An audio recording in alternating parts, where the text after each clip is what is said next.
इस मसीह में आदरणीय पुरोहित, सिस्टर लोग, प्यारे दादा दादी, माँ बाप और बच्चों, आप सबको जय यीशु। गीत के सिर्फ 5 लोग आवाज आएंगे। जय यीशु। ये हमारा गिरजाघर है, हम सब एक साथ आए हैं, हम सभी एक साथ रहते हैं, तो किसको डरना है? बोलिए जय यीशु। हालेलुया। मैं हालेलुया इसलिए बोलता हूँ कि बीच में कभी कभी मुझे नींद आ जाती है और मुझे देखकर आप ना सो जाए बोल के मैं बोलता हूँ, बुरा ना मानिए और मेरे पीछे दोहराइए। आज हम फलागमन काल के तीसरे रविवार में प्रवेश किए हैं और इस तीसरे रविवार के द्वारा आज हमें माता की यही बताती है कि हमें ईश्वर की महिमा को देखना है। क्या देखना है? ईश्वर की महिमा को देखना है। किस प्रकार देखना है? ईश्वर की महिमा को देखना है। ईश्वर की स्तुति करते हुए, ईश्वर की महिमा गाते हुए, ईश्वर को अनुभव करते हुए हम ईश्वर की महिमा करना है। साथ ही साथ एक अच्छा कार्य करते हुए हम ईश्वर की महिमा देखना है। आज हम हमारी बारिश में हमारे प्यारे दादा दादी और बुजुर्ग का एक त्योहार या एक दिवस हम मना रहे हैं।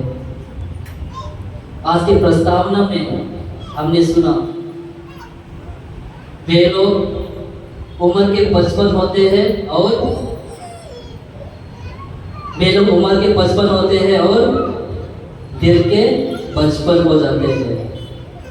आज हमारे सामने वे लोग उपस्थित हैं। हम देखते हैं किस प्रकार वे लोग दिल के 55 होते हैं। हम देखते हैं वे लोग हमारे परिवार के एक मजबूत हिस्सा बनते हैं और हमारे परिवार को एक साथ जोड़कर बनाए रहते हैं। और वे लोग हमारे लिए एक नमूना है और उस नमूना को हम हमारे जीवन में अपनाना है, स्वीकार करना है। वो नमूना क्या है? आज हम लोग यहाँ पर इस गिरजा में आए हुए हैं। हम इस बलिदान में भाग लेते हैं, विश्वास में आगे बढ़ते हैं, प्रार्थना करते हैं। हमारे परिवार में हम रोज़े माला करते हैं, सिर्फ उन लोगों की वजह से है। जब मैं आज उनका दिवस मनाते हैं तो मेरी बचपन की याद आती है। जब मैं मेरे परिवार में था, मैं जब छोटा था तो मेरे दादी हमेशा मुझे लेकर हर संडे को, मेरे गांव से 7 किलोमीटर दूर है एक बेनसर बोल के, वह हर संडे को मुझे प्रार्थना के लिए ले जाती थी। और मैं आज गर्व से साथ कहता हूँ, मैं आज पुरोहित हूँ सिर्फ मेरी दादी की वजह से, क्योंकि उन्होंने मुझे विश्वास में पाला है। हम देखते हैं आज की पीढ़ी में शायद ये करना नामुमकिन होगा। वेदी के सामने कौन बैठते हैं? वेदी के सामने कौन बैठते हैं? बच्चे बैठते हैं, बड़े हो बैठते हैं? बोलिए ना, बच्चे बैठते हैं। जब बच्चे बड़े हो जाते हैं तो कहाँ बैठते हैं? जब वो बड़े हो जाते हैं तो कहाँ बैठते हैं? और बड़े हो जाते हैं तो कहाँ बैठते हैं? जो बच्चे आज सामने वेदी के सामने बैठे हैं, वही बच्चे जब बड़े हो जाते हैं तो पीछे बैठ जाते हैं। और जब बड़े हो जाते हैं चर्च के कोने में बैठते हैं। और जब बड़े हो जाते हैं तो चर्च के बाहर बैठते हैं। और सब जब बड़े हो जाते हैं तो जो हमारे चर्च के रोड है किनारे से गुजरते हुए जाते हैं, लेकिन आगे बढ़ते नहीं। और जब बड़े हो जाते हैं तो वे लोग अपने माँ बाप को चर्च में छोड़ देते हैं और वापस चले जाते हैं। और जब बड़े हो जाते हैं बेचारे लोग घर से निकले ही नहीं जाते हैं। वो है आज की परिस्थिति। लेकिन हम आज हमारे उनके जीवन में देखें, हमारे दादा दादियों के जीवन में वे लोग हमें एक नमूना दिखाए हैं। उस नमूने को आज हमारे दिल में हम स्वीकार करना है और उसी को अनुसार हमें जीना है। प्यारे भाई और बहनों, आइए उनके जो हमें एक सत्य राह दिखाया है, जो हमारे विश्वास में हमें आगे बढ़ाए है, उस विश्वास में हम मौजूद बनाए रहें। इसलिए आज के हमारी कलीसिया में यही बताती है कि हमें ईश्वर की महिमा देखना है, हमें हमारे एक अच्छा कार्य द्वारा। आइए हम आज के सुसमाचार की ओर बढ़ते हैं। आज के सुसमाचार में हम 3 कार्य देखते हैं जो हमारे जीवन में हम लागू कर सकते हैं। पहला है, जन्म से अंधा व्यक्ति को दृष्टिदान मिलता है। हम देखते हैं रास्ते में ईसा मसीह ने एक व्यक्ति को दृष्टि प्रदान करते हैं जो जन्म से अंधा रहता है। समाज में शारीरिक या मानसिक पीड़ित लोगों को अपने समाज से, हमारे परिवार से, हमारे समूह से अलग कर देते हैं। आज के सुसमाचार में हम यही देखते हैं कि जन्म से अंधा व्यक्ति को रास्ते के किनारे बैठकर भीख मांगते हुए अपना जीवन बिताता है, लेकिन प्रभु उसे देखता है, प्रभु उसकी दृष्टिदान प्रदान करता है। उसी प्रकार यदि हम हमारे जीवन में दुख संकट आता है, हम बीमार पड़ जाते हैं, हमारे जीवन में परेशानी होती है, कभी कभी हम ये सोचते हैं हमें देखने वाला कोई नहीं है, हमें सुनने वाला कोई नहीं है। यहाँ तक कि हम सोचते हैं कि मेरा जो हमें पीड़ित है, ईश्वर ने हो सकता मैंने पाप किया है कि ईश्वर मुझे देखता नहीं है। लेकिन प्यारे भाई और बहनों, मैं कहता हूँ ईश्वर हमेशा हमें देखता है, ईश्वर हमेशा हमारे साथ रहता है और हमारी परेशानियों को जानता है।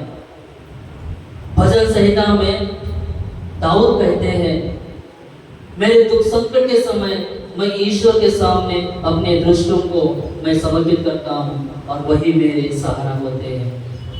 मेरे प्यारे भाई और बहनों, जब हम कुछ गलतियां करते हैं, जब हम कुछ परेशानी में डूबे रहते हैं, तो ईश्वर हमारे साथ रहता है, लेकिन हम ईश्वर को पहचानना है। और आज का दूसरा है अपना विश्वास घोषित करना। जब हम देखते हैं एक जन्म से अंधा व्यक्ति जो कई सालों से एक रास्ते के किनारे बैठकर भीख मांग रहा था, उस रास्ते से प्रभु गुजरता है, उसे देखता है और उसको अपनी दृष्टि प्रदान करता है। तो उसे कहता है तुम सियोन जाकर अपने चेहरा धो लो, और जब धोकर वो अपना देखने लगता है, प्रभु के पास आता है, उस समय प्रभु वहां नहीं रहता है। उस समय फरीसी और यहूदी लोग उसके पास आते हैं और उसे बार बार पूछते हैं, आप किस प्रकार देखने लगे, कौन है वो व्यक्ति तुम्हें चंगा किया है। उस समय वो व्यक्ति ईश्वर को नहीं देखता है, इसलिए पहली बार वो कहता है एक व्यक्ति ने, वो आदमी जिसने मुझे चंगा किया है।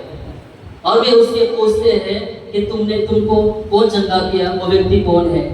तो दोबारा कहता है वो नबी है। ऐसे ही बार बार उसे टॉर्चर करते हैं, उसे वे सताते हैं कि वो व्यक्ति कौन है, तुम्हारे चंगा किया है। तो आखिरी में कहता है तुम लोग मुझे क्यों सताते हो, क्या तुम भी उस पर विश्वास करना चाहते हो। तब यहूदी कहते हैं तू ही विश्वास कर और उनसे रह। और जब उस वहां पर प्रभु आ जाते हैं तो वह प्रभु विश्वास करता है और कहता है प्रभु मैं तुझमें विश्वास करता हूँ। मेरे प्यारे भाई और बहनों, हम एक समाज में रहते हैं, हम एक संसार में रहते हैं। हमारे संसार में रहते हुए हमारे सामने बहुत सारी विपत्ति आती है, हमें बहुत से लोग हैं जो हमारे दुश्मन बनते हैं, हमें सताते हैं, लेकिन हम हमेशा प्रभु को याद करना है। प्रभु ही हमारा ईसा मसीह है, मुक्तिदाता है, जो हमें बचाता है, जो हमें जीवन दा देता है, उसमें हमें विश्वास करना है। और हम तीसरा देखते हैं अत्याचार आने पर अपने विश्वास को नहीं खोना। एक अंधा व्यक्ति को ईसा उसके पास आता है, उसे चंगा करता है, लेकिन अंधा व्यक्ति देख नहीं पाता। लेकिन जो उसके पास माँ बाप रहते हैं, वे देखते हैं ईसा मसीह उनको चंगा कर देता है। वे देखते हैं ईसा मसीह जो संसार का मुक्तिदाता है, उसी ने उसे चंगा किया है। लेकिन जब यहूदी और फरीसी उनके पास आते हैं और पूछते हैं क्या तुमने उसे देखा है, जिस ईश्वर को उन्होंने देखा था उसे वे ठुकरा देते हैं और कहते हैं हमें मालूम नहीं किस प्रकार का व्यक्ति है और हमें मालूम नहीं इसे कौन चंगा किया है। प्यारे भाई और बहनों, पिछले शुक्रवार में मैंने कहा था कि हमें एक सच्चा ईसाई बनना है, हमें एक सच्चा विश्वास में आगे बढ़ना है, तो हमारे लिए कौन जरूरी है? पवित्र आत्मा की जरूरत है। पवित्र आत्मा का समर्थक होना बहुत जरूरी है। हम देखते हैं उनके जीवन, जो शिष्यों ने पहले अपने गुरु को ठुकरा दिया था, गुरु को अस्वीकार कर दिया था, उन्होंने ही जो अपने प्रभु को अस्वीकार किया था, वे ही आज पवित्र आत्मा को ग्रहण करते हुए हमारे प्रभु के लिए मरने के लिए तैयार हो जाते हैं। जो माँ बाप उन्हें देखे थे ईसा मसीह को, लेकिन जब उनके सामने विपत्ति आई तो प्रभु को ठुकरा दिए। उनके जीवन में भी एक दृढ़ विश्वास नहीं था, पवित्र आत्मा के पास नहीं था। उसी प्रकार यदि हमारे जीवन में पवित्र आत्मा का समर्थ है तो हमें धैर्य मिलेगा कि मैं सच्चे विश्वास हूँ, प्रभु ईसा मसीह का एक शिष्य हूँ। तो आइए आज की इस मिसा बलिदान में हम प्रार्थना करें कि हमारे जीवन में जो आध्यात्मिक कमजोरी है उसे ईश्वर की कृपा मांगे और एक सच्चे ईश्वर से चंगाई प्राप्त करते हुए एक अच्छा विश्वासी बनकर आगे जीने की हम कोशिश करें।